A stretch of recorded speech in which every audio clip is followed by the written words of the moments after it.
नमस्कार दोस्तों, आप देख रहे हैं डीफैक्ट एजुकेशन। आज हम बात करेंगे एक बहुत ही सेंसिटिव और पुराना मुद्दा, 1932 का खतियान और वो नीति जो कहती है कि जिसका नाम 1932 के खतियान में है वही असली झारखंडी है। ये सुनने में अजीब लगे, लेकिन आज पूरी लड़ाई जमीन की नहीं, पहचान की है। तो चलिए आसान भाषा में समझते हैं कि असल में क्या हो रहा है, इसका इतिहास क्या है और आखिर क्यों ये चर्चा हर गांव, हर शहर में हो रही है। सबसे पहले हम समझते हैं कि खतियान होता क्या है। खतियान दरअसल जमीन का रिकॉर्ड होता है जिसमें लिखा जाता है कि कौन सी जमीन किसके नाम है, कितना खेत है, कितनी जमीन है। अंग्रेजों के जमाने में जब जमीन के कागज बन रहे थे तो खतियान से ही ये तय हुआ कि कौन जमीन का मालिक है और कौन खेतों पर कब्जा किए हुए हैं। सन 1913 से 1918 के बीच अंग्रेजों ने झारखंड में बड़े पैमाने पर सर्वे किया। उस समय मुंडा मानकी जैसे आदिवासी प्रधानों के नाम खतियान में दर्ज हुए। 1932 तक का जो खतियान तैयार हुआ उसमें दर्ज नामों को आज लोग आधार बना रहे हैं, कह रहे हैं जो 1932 में झारखंड की जमीन पर था वही असली मूलवासी या मूल निवासी है। इसलिए आज जिस पूरे विवाद की जड़ है वही 1932 का खतियान है। खतियान सिर्फ एक कागजी रिकॉर्ड नहीं है, इसकी जड़ें झारखंड के सैकड़ों साल पुराने इतिहास और संघर्षों में छुपी हैं। तो आइए अब हम थोड़ा इतिहास में चलते हैं और समझते हैं कि आखिर क्यों 1932 का खतियान झारखंड के आदिवासी और मूलवासी समुदाय के लिए इतनी अहमियत रखता है। नंबर 1, कोल विद्रोह सन 1831 से 33 और विल्किंसन रूल। सन 1831 में जब कोल आदिवासियों ने ब्रिटिश हुकूमत के खिलाफ विद्रोह किया तो अंग्रेजों को झुकना पड़ा। इसके बाद अंग्रेजों ने विल्किंसन रूल लागू किया। इस नियम के तहत कोल्हान क्षेत्र की जमीन को आदिवासियों के नाम पर सुरक्षित कर दिया गया। इसका साफ मतलब था कि बाहरी लोग अब इन जमीनों को नहीं खरीद सकते थे। पहली बार आदिवासियों को अपनी जमीन पर कानूनी अधिकार मिला। नंबर 2, छोटा नागपुर काश्तकारी अधिनियम CNT एक्ट 1908। बिरसा मुंडा के नेतृत्व में चले उलगुलान आंदोलन ने अंग्रेज सरकार को झकझोर दिया। 1908 में CNT एक्ट बना जो कहता है कि आदिवासियों की जमीन गैर आदिवासियों को नहीं दी जा सकती। यह कानून आदिवासी समुदाय की जमीन, संस्कृति और पहचान की रक्षा के लिए बना था। नंबर 3, खतियान सर्वे सन 1913 से 1932। 1913 से 1918 के बीच अंग्रेज सरकार ने झारखंड के विभिन्न इलाकों में जमीन का सर्वे कराया। इस दौरान खतियान तैयार हुआ, एक ऐसा दस्तावेज जिसमें दर्ज है कि कौन सी जमीन किसके पास थी।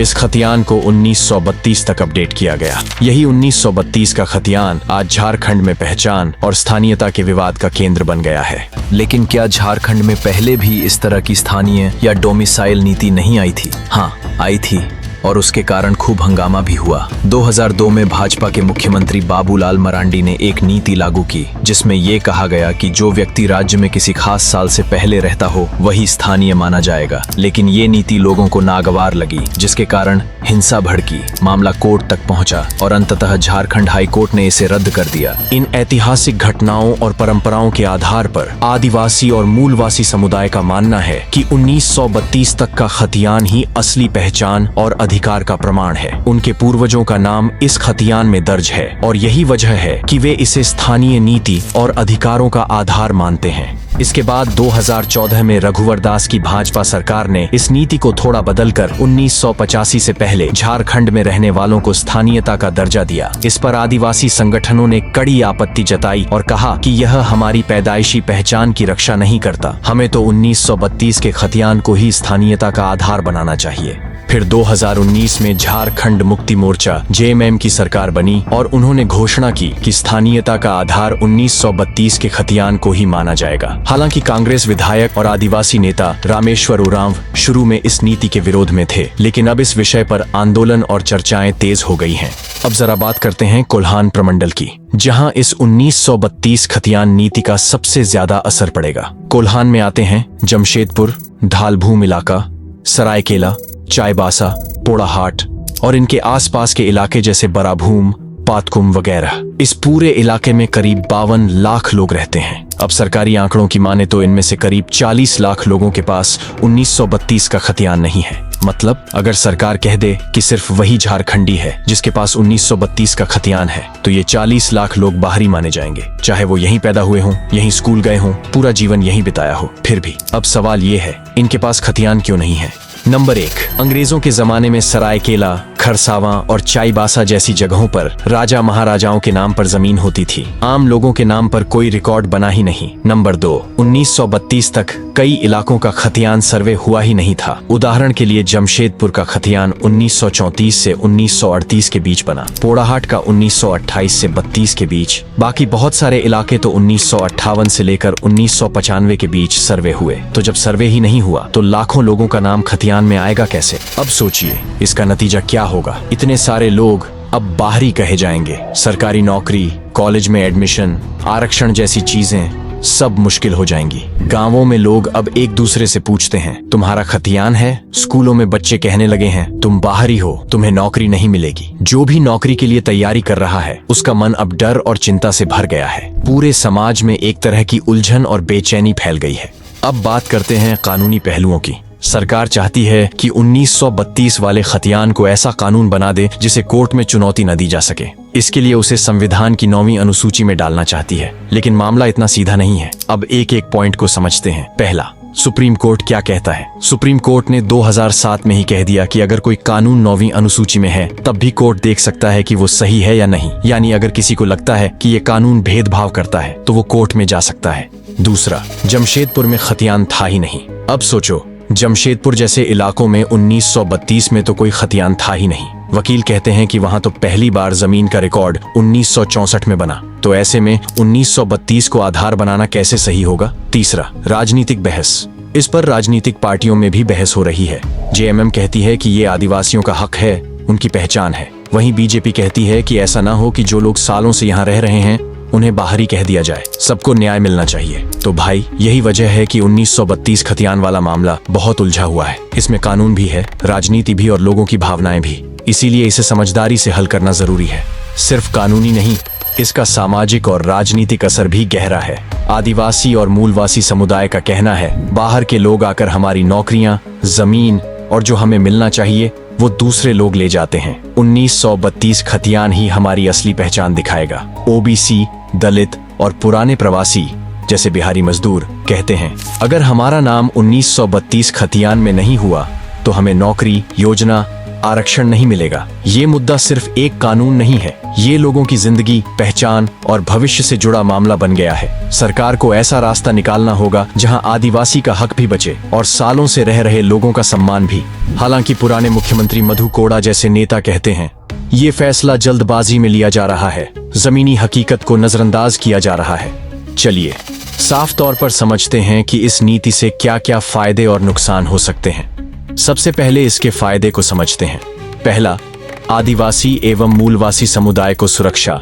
जिनके पूर्वज 1932 में यहाँ के मूल निवासी थे, उन्हें नौकरी, जमीन और शिक्षा में प्राथमिकता मिल सकती है। बाहरी लोग अब जमीन पर कब्जा नहीं कर पाएंगे, जिससे संसाधन आदिवासी समुदाय के पास सुरक्षित रहेंगे। दूसरा, स्थानीय लोगों की असली पहचान फिर से सामने लाना। पिछले कई दशकों से बाहर से आए लोगों के कारण मूल पहचान धुंधली हो गई थी। अब यह साफ हो सकेगा कि कौन असली झारखंडी है। तीसरा, रोजगार और समाज में आगे बढ़ने के मौके। मूलवासी और जनजातीय समुदाय को सरकारी नौकरियों और कॉलेजों में दाखिले में आरक्षण मिलेगा, जिससे उनकी आर्थिक स्थिति बेहतर हो सकती है। अब इसके नुकसान को समझते हैं। पहला, लाखों लोगों की बाहरी पहचान। कोल्हान जैसे क्षेत्रों में करीब 40 लाख लोग जो वर्षों से झारखंड में रह रहे हैं, अब अधिकारों से वंचित हो सकते हैं। इससे सामाजिक असंतोष, बेरोजगारी और कानून व्यवस्था की समस्या खड़ी हो सकती है। दूसरा, कानूनी लड़ाइयां। इस नीति के खिलाफ बड़ी संख्या में हाई कोर्ट और सुप्रीम कोर्ट में मुकदमे दायर हो सकते हैं। इससे सरकारी समय, पैसा और संसाधन अदालतों में नष्ट होंगे। तीसरा, सामाजिक विभाजन। असली झारखंडी और बाहरी के नाम पर समाज में दूरी बढ़ सकती है। गांवों और शहरों में लोग एक दूसरे को शक की निगाह से देखने लगेंगे, जिससे भाईचारा कमजोर हो सकता है। दोस्तों, यही वह फर्क है जहां एक तरफ कुछ लोग इसे न्याय मानते हैं, वहीं दूसरी ओर कुछ लोगों को डर है कि इससे समाज का ताना बाना बिखर सकता है। तो अब सवाल उठता है, अगला कदम क्या होगा? सबसे पहले बात करते हैं केंद्र सरकार की मंजूरी की। झारखंड सरकार ने यह बिल संसद को भेजा है ताकि इसे संविधान की 9वीं अनुसूची में शामिल किया जा सके। ऐसा करने से इस पर कानूनी ढाल मिल जाएगी। अगर केंद्र सरकार मंजूरी देती है तो ये नियम सीधे 9वीं अनुसूची में चला जाएगा। लेकिन अगर केंद्र ने इनकार किया तो फिर मामला कोर्ट में जाएगा और झारखंड सरकार पर राजनीतिक दबाव भी बढ़ेगा। दूसरा मुद्दा है जनता का आंदोलन और विरोध प्रदर्शन। आदिवासी संगठन, पंचायतें, छात्र और युवा सड़क पर उतर सकते हैं। वे अपने अधिकारों के लिए आंदोलन को और तेज कर सकते हैं। वहीं दूसरी तरफ बिहार और उत्तर प्रदेश जैसे राज्यों से आए प्रवासी भी यह कहकर आंदोलन कर सकते हैं कि हमारे साथ अन्याय हो रहा है। तीसरी बात है कोर्ट का मामला। राज्य हाई कोर्ट या सुप्रीम कोर्ट में कई याचिकाएं दाखिल हो सकती हैं। अदालत को तय करना होगा कि क्या सिर्फ 1932 का खतियान ही किसी को स्थानीय मानने के लिए पर्याप्त है या नहीं। चौथी चीज है राजनीतिक सियासत। आने वाले चुनावों में यह मुद्दा बहुत बड़ा बन सकता है। सभी पार्टियां इस पर बयानबाजी करेंगी और जनता को अपने पक्ष में करने की कोशिश करेंगी। ये पूरा मामला इस पर निर्भर करेगा कि आंदोलन किस दिशा में जाता है, कोर्ट का फैसला क्या आता है और राजनीतिक पार्टियों का अगला कदम क्या होता है। दोस्तों, 1932 का खतियान सिर्फ एक कागज नहीं है। ये हमारी पहचान, इज्जत, हक और संस्कृति से जुड़ा सवाल है। इस फैसले ने कोल्हान के करीब 40 लाख लोगों की किस्मत से जुड़ाव बना दिया है। लेकिन इससे समाज में एक बड़ी दरार भी आ गई है और अब सबसे बड़ा सवाल उठ रहा है, असली झारखंडी कौन है। लोग सड़कों पर हैं, पोस्टर लगा रहे हैं, नारे लगा रहे हैं, आंदोलन कर रहे हैं। अब फैसला आपके सामने है। क्या 1932 खतियान से असली झारखंडियों को इंसाफ मिलेगा या इससे समाज और बंटेगा। अगर आपको ये वीडियो अच्छा लगा तो लाइक और शेयर जरूर करें और नीचे कमेंट करके बताएं क्या 1932 खतियान सही आधार है और अगर नहीं तो इसमें क्या सुधार किया जा सकता है। धन्यवाद। अगले वीडियो में फिर मिलेंगे, तब तक के लिए जय झारखंड।